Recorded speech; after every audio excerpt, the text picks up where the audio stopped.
नमस्कार दोस्तों, मेरे हाथों में 69 पन्ने का यह एनडीए का संकल्प पत्र है। वो संकल्प पत्र जिसमें बिहार की जनता से बड़े बड़े वादे किए गए हैं। ऐसे वादे जो वादे अगर एनडीए ने अगले 5 साल में पूरे कर लिए, मैनिफेस्टो में वादों की जो झड़ी लगाई है, वो वादे अगर जमीन पर उतर गए तो बिहार बहुत खुशहाल हो सकता है। बिहार की स्थिति बेहतर हो सकती है। बिहार कई इंडेक्स में जो नीचे से टॉप पर है वो ऊपर आ सकता है। बिहार में पलायन, बेरोजगारी, शिक्षा और स्वास्थ्य की स्थिति बेहतर हो सकती है। लेकिन क्या ऐसा होगा?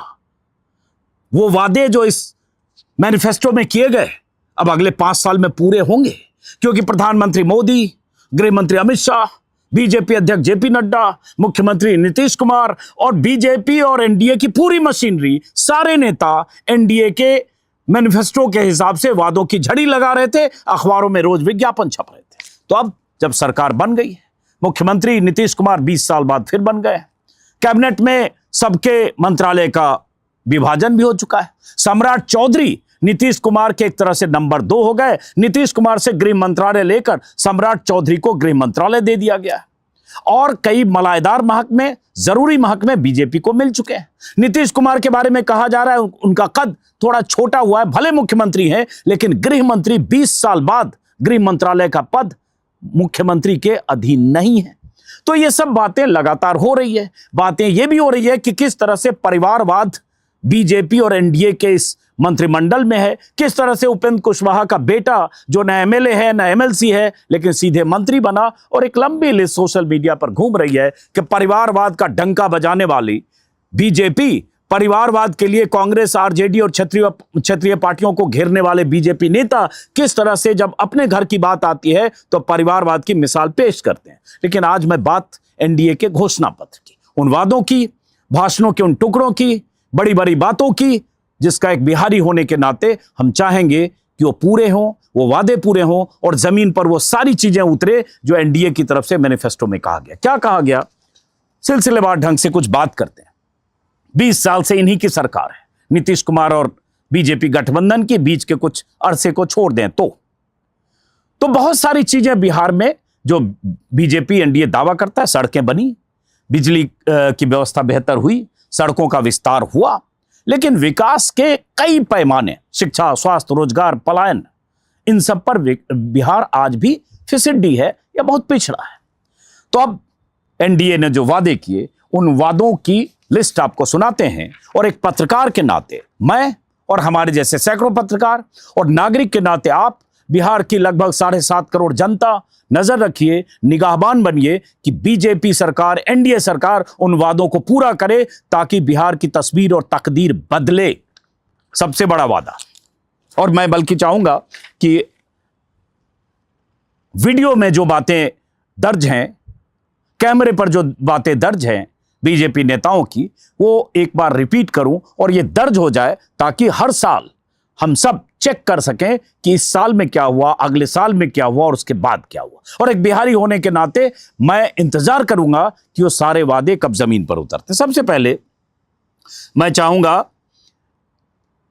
अमित शाह का एक बयान छोटा सा सुनाता हूं और उसके बाद मैनिफेस्टो में और क्या क्या कहा गया है। मोदी जी का प्रयास है 1,80,000 करोड़ रुपए का इन्वेस्टमेंट, प्राइवेट इन्वेस्टमेंट बिहार में लाने का। मोदी जी का प्रयास है 1,80,000 करोड़ रुपए का इन्वेस्टमेंट, प्राइवेट इन्वेस्टमेंट बिहार में लाने का। तो सुन लिया आपने, गृह मंत्री ने कहा अपने भाषण में, यह भाषण 9 नवंबर का है, कि मोदी जी का प्रयास है 1,80,000 करोड़ का प्राइवेट इन्वेस्टमेंट बिहार में लाने का। 1,80,000 करोड़ का प्राइवेट इन्वेस्टमेंट अगर बिहार में आ गया तो बहुत सारी प्राइवेट फैक्ट्रियां खुलेगी, औद्योगिकरण होगा, नौकरियों की, रोजगार की बारिश होगी। और यही बिहार में नहीं हुआ और यह सवाल प्रशांत किशोर लगातार उठाते रहे।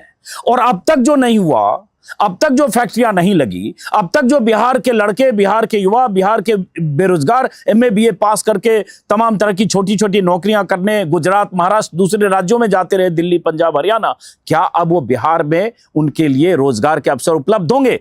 ये बड़ी बात है। 5 साल वक्त कम नहीं होता और पीछे पूरा नीतीश कुमार और एनडीए की सरकार का अगर देखें तो लगभग 18 साल सत्ता में यही रहे, अब 17 साल से ज्यादा। एनडीए का एक संकल्प है 1 करोड़ सरकारी नौकरी और रोजगार 5 साल में। 1 करोड़, गौर से सुनिए, 1 करोड़ सरकारी नौकरी और रोजगार के अवसर। और अगर जो अमित शाह कह रहे हैं ये हुआ तो 5 साल में रोजगार के सवाल पर बिहार बहुत बेहतर हो सकता। और क्या कहा, एक एक बाइट और एक एक बातें। ये सम्राट चौधरी, चीनी मिल बंद है, उसको लेकर भी बातें कही गई। एक एक चीज सुनिए गौर। सम्राट चौधरी का बयान।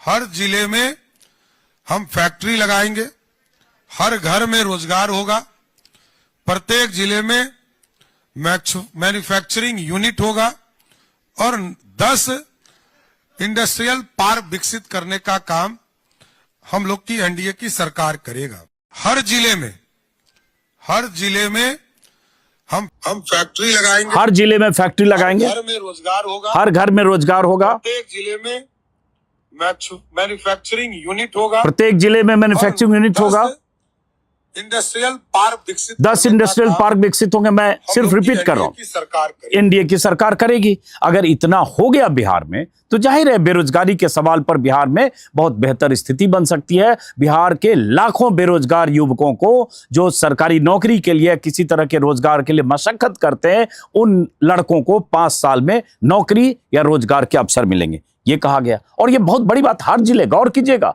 38 जिले हैं बिहार में, हर जिले में फैक्ट्री लगेगी, मैन्युफैक्चरिंग यूनिट होगी। तो इसका मतलब अब सरकार बन गई है, अब अगले महीने, 2 महीने, 6 महीने, 1 साल में उसकी बुनियाद रखी जानी चाहिए और ये दिखने लगना चाहिए कि चलिए ये 10 जिलों में फैक्ट्री लगने की शुरुआत हो रही है। जमीन खरीदने, एक्वायर करने और कंपनियों से डील होने की और एमओयू साइन करने की शुरुआत होगी। हालांकि कई बार एमओयू जो साइन होता है वो जमीन पर उतरता नहीं है। तो ये हमारी आपकी ड्यूटी है नजर रखना। और क्या कहा, अलग अलग जगह जगह सुनिए जरा। ये अमित शाह का भाषण है 1 नवंबर को गोपालगंज में। मैं आज बिहार की जनता को कहने आया हूं कि बिहार की जितनी भी बंद चीनी मिलें पड़ी हैं, वो सभी चीनी मिलों को अगले 5 साल में चालू कर हम किसान की समृद्धि के लिए काम करेंगे।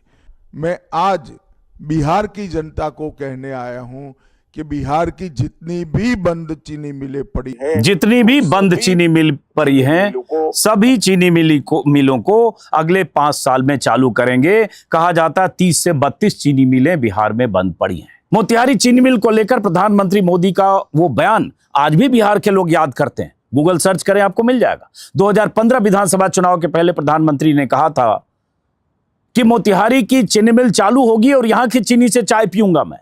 हो गए 10 साल, चीनी मिल बंद है। प्रधानमंत्री मोदी अलग अलग जगहों पर चाय पी रहे होंगे, मोतिहारी की चीनी मिल चालू नहीं हुई। और जैसा कि मैंने कहा कि 2.5 दर्जन चीनी मिलें बंद हैं। बिहार की चीनी मिलें बर्बादी की दास्तां लिख रही है, लेकिन इस बार वादा किया गया। और देखिए, वादों की झड़ी है, लंबी लिस्ट है। जैसा कि मैंने कहा, ये 70 पन्ने में वादे ही वादे हैं। एक और सुनिए। इस पवित्र भूमि पर, शक्तिपीठ की भूमि पर मैं कहकर जाता हूं, आगे अगर आतंकवादी गोली चलाएंगे, हम गोली का जवाब गोले से देंगे, गोले से देंगे। और भाइयों बहनों, ये गोला कहां बनने वाला है मालूम है आपको?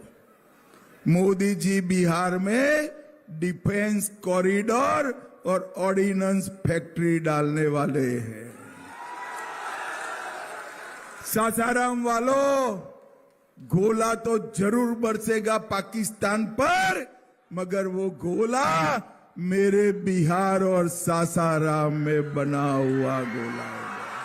अब इन्होंने कहा कि बिहार में डिफेंस कॉरिडोर बनेगा, ऑर्डिनेंस फैक्ट्री बनेगी, साथ में कि गोला जो बरसेगा वो यहां की सरजमी पर, यहां की फैक्ट्री से बना हुआ गोला पाकिस्तान पर या दुश्मन पर बरसेगा। अच्छी बात है, गोला बरसे, लेकिन बिहार की सरजमी पर ऑर्डिनेंस फैक्ट्री और ऑर्डिनेंस कॉरिडोर बने, हम इंतजार करेंगे उस दिन का। बार बार कहूंगा, बिहारी होने के नाते हम सब इंतजार करेंगे कि अगले 5 साल में ये सरकार उन वादों को पूरा करे जो बिहार के लिए, बिहार के वासिंदों के लिए, बिहार के नागरिक के लिए, बिहार के 7.5 करोड़ मतदाताओं के लिए बहुत जरूरी है। और क्या क्या कहा, एक वादे हो तो गिनाओ। देखिए, मोदी जी बहुत कम समय में रोहतास के सोनाचूर चावल को जीआई टैग देकर सोनाचूर के किसानों का कल्याण करने वाला, सोनाचूर चावल को जीआई टैग देकर किसानों का कल्याण करेंगे। हालांकि ये कोई बहुत बड़ा वादा नहीं है, लेकिन ये सारे वादे पूरे होने चाहिए, हम उम्मीद करेंगे। इसी तरह से रोहतास वालों, बच्चों को मेडिकल में दाखला लेने के लिए दूर नहीं जाना पड़ेगा।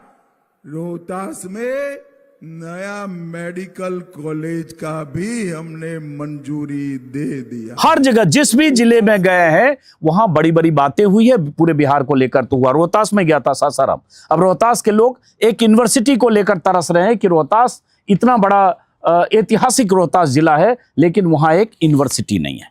लेकिन इन सब वादों से बड़ा एक वादा है। वो वादा क्या है? 10,000 हर महिला के खाते में, जो जीविका दीदी हैं, जो लगभग 1.5 करोड़ हैं, 1.5 करोड़ महिलाओं के जीविका दीदियों के खाते में 10-10 हजार की रकम ट्रांसफर की गई। और जीत की एक बड़ी वजह, महिलाओं के खाते में 1.5 करोड़ महिलाओं के खाते में 10-10 हजार की रकम चुनाव होने तक ट्रांसफर होना, यह बड़ी वजह है।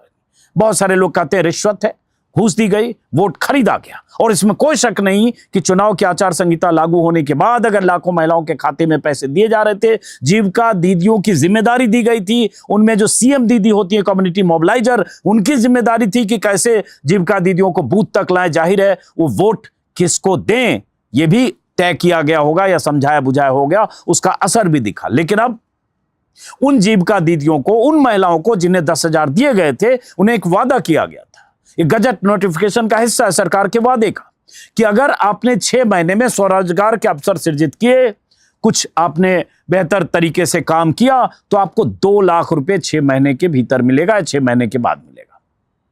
मतलब गाजर 2 लाख की गाजर लटकी है।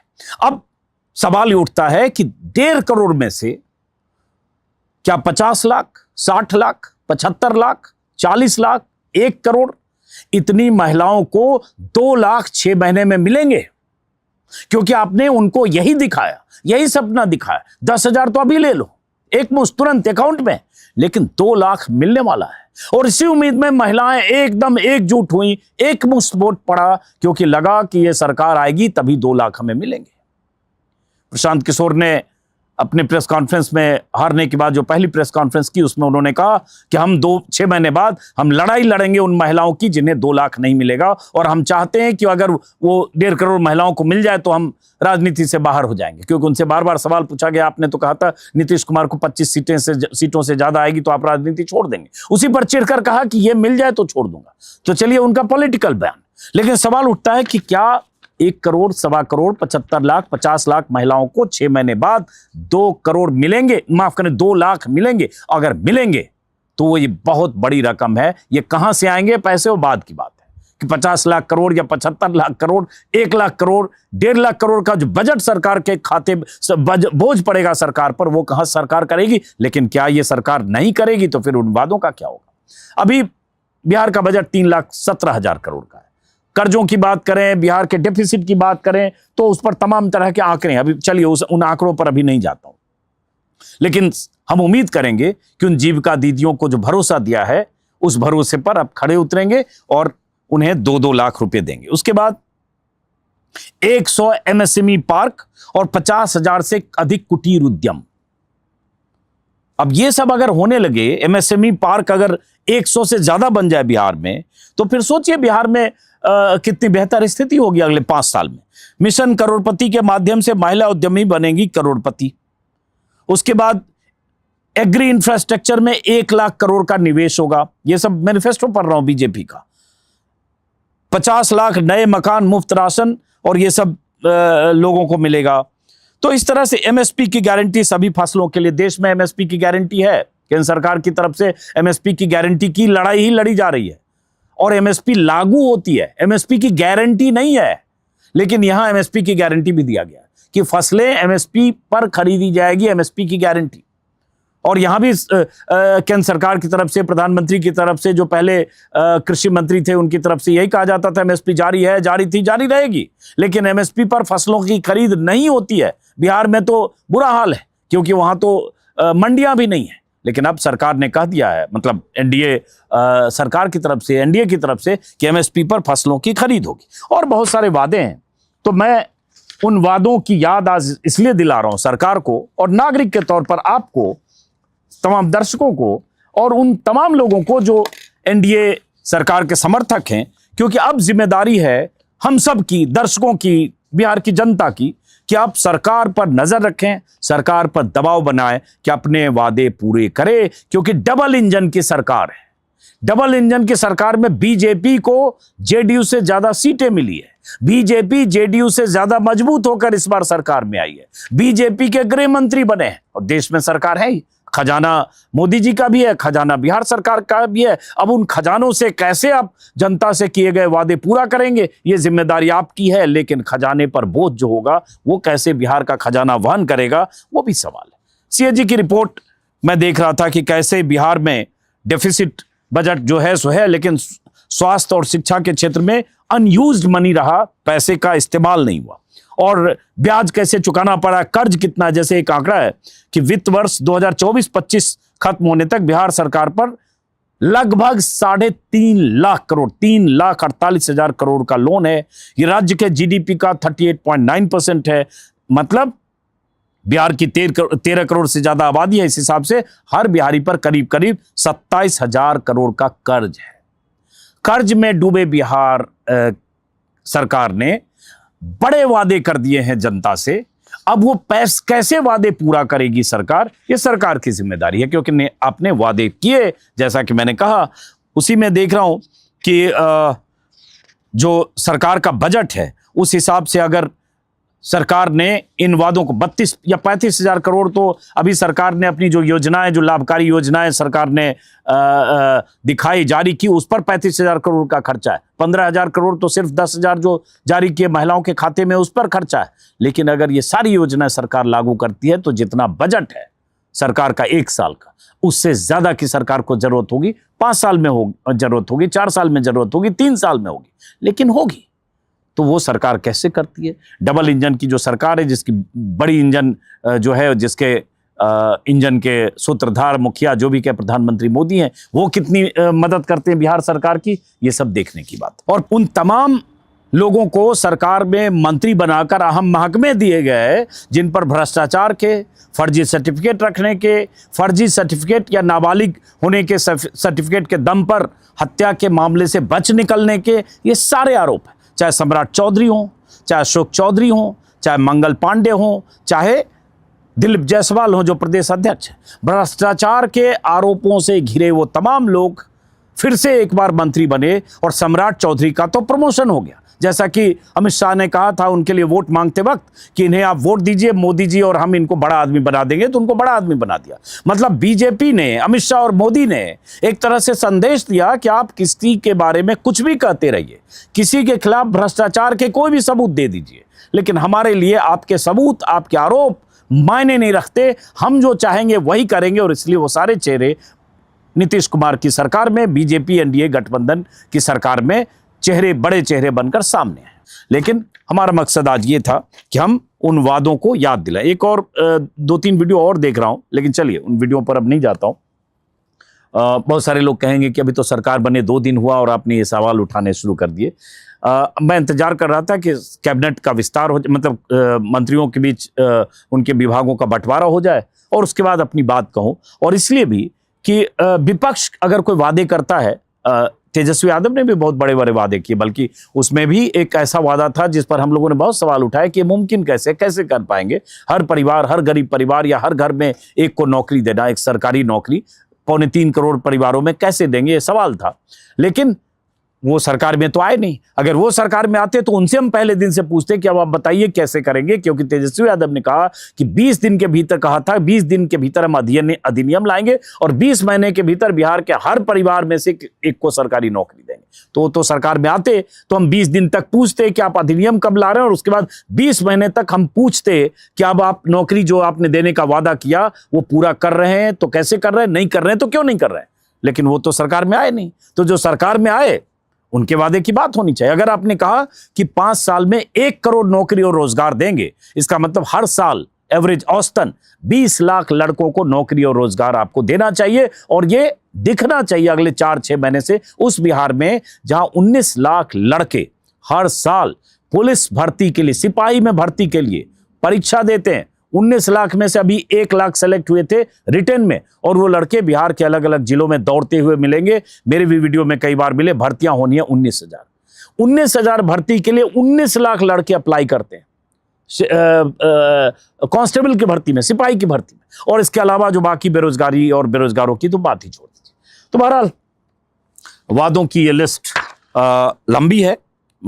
इसमें न्यू एज इकोनॉमी की बात है, औद्योगिक क्रांति की बात है, बिहार को आईटी हब बनाने की बात है, बिहार में हर किसान को फसल के सही दाम देने की बात है, मछली पालन से लेकर किसान, खेती किसानी से जुड़े लोग, जिस भी सेक्टर में जो भी लोग काम कर रहे हैं, फैक्ट्री और रोजगार में जुड़े लोग, हर शख्स के लिए इस मैनिफेस्टो में वादों की झड़ी है। प्रत्येक जिले में अत्याधुनिक manufacturing unit, skill centre, new age economy का के लिए वादा किया गया। तो क्या ये सब अब बिहार में होने वाला है? 50 लाख करोड़ का निवेश न्यू एज इकोनॉमी पर होगा। तो क्या न्यू एज इकोनॉमी पर 50 लाख करोड़ का ये निवेश होने वाला है? 50 लाख करोड़, गौर से सुनिएगा, 50 लाख करोड़ का निवेश। तो इंतजार करेंगे, और सिर्फ याद दिलाने के लिए कि आपने ये वादे किए हैं। नीतीश कुमार जी, प्रधानमंत्री मोदी जी और अमित शाह जी, एक पत्रकार के नाते भी और एक बिहार के नागरिक के नाते मैं इंतजार करूंगा, और आपका वक्त अब शुरू होता है अगले 5 साल तक के लिए। नमस्कार।